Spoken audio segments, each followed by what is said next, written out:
Yeah, guys, thank God it's Friday indeed. And you know what happens every Friday is the match preview show.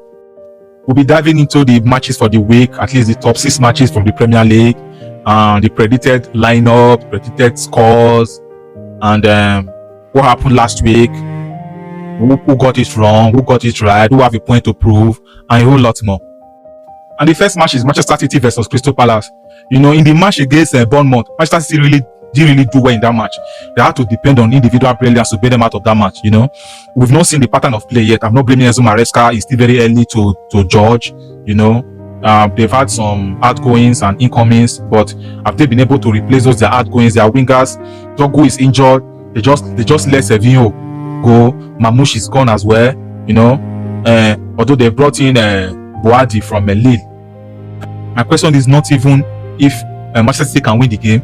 I want them to be able to control that game because that is what City is known for. You understand?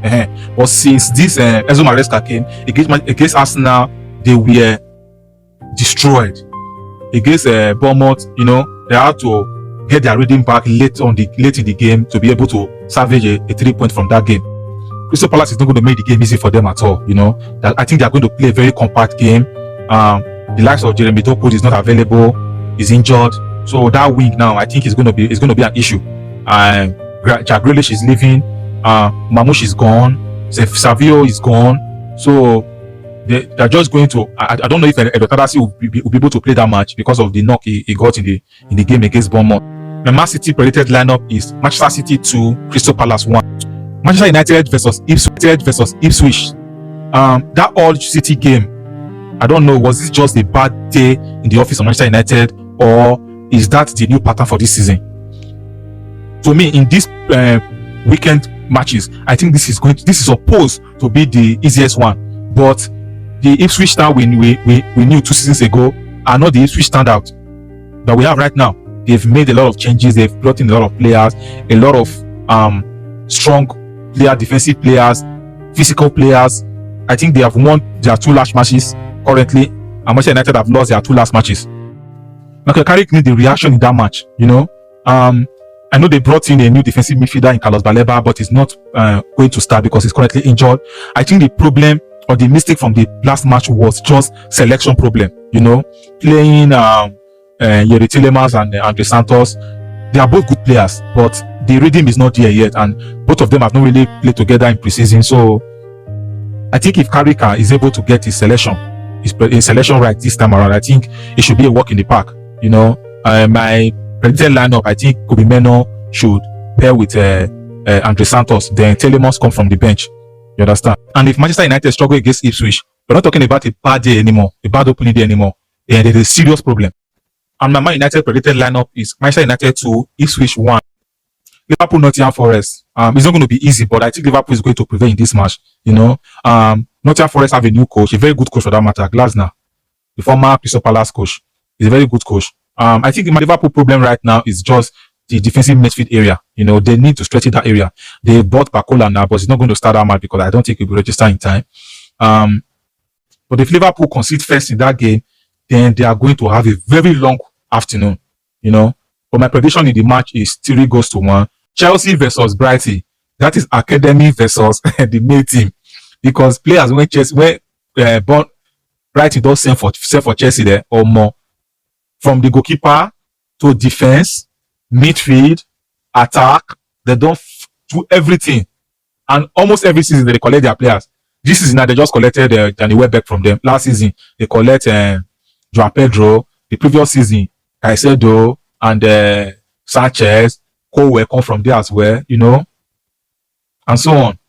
But Chelsea always find it difficult to play Brighton. I don't know why. We just hope that, okay, since they have collected their firepower now, they will be able to at least nick this one. But Brighton have a unique way of replacing players they've sold with hungry players who have a point to prove. And that point to prove right now Chelsea, now they want to start. You understand? So my prediction for that match is 2-2, or Chelsea to just win it at 3-2. But it's going to be goal galore, you know. Aston Villa versus Arsenal, the big one. Is Aston Villa the team that is going to stop Arsenal this season? Because the way Arsenal they go, I don't see anybody, you know. But as Aston Villa always have a way of playing against Arsenal. I think 2 seasons ago they were the one that stopped them from winning the league. Winning them at Emirates Stadium. And Emery is a very good coach as well. He have his way around it. But the big but is, for me, they sold almost all their players. And Dubois Martinez have just come out. They sold Yuri Tillemans. They sold Konsa. They sold, what's it called? Morgan Rogers. And they replaced them with what's it called? Garnacho, Wan-Bissaka, and is it Mazimbi from that Switzerland guy? They are good players, but they are going to need time to adapt to play the game. But that is the time that I don't think Aston Villa had, because this match against Arsenal now, Arsenal is supposed to nick this game. But football, anything can happen. Aston Villa, they didn't have a good game in the first match. They were trashed 4-0 by Brighton. So I don't think they are going to survive this one. But it should be a tight game. And I think my prediction is Arsenal 2, Aston Villa 1. Tottenham versus Newcastle. Tottenham had one of the worst opening day run, when they were trashed by Brentford. And Newcastle is not an easy game to, where they will take you stay bounce back. You understand?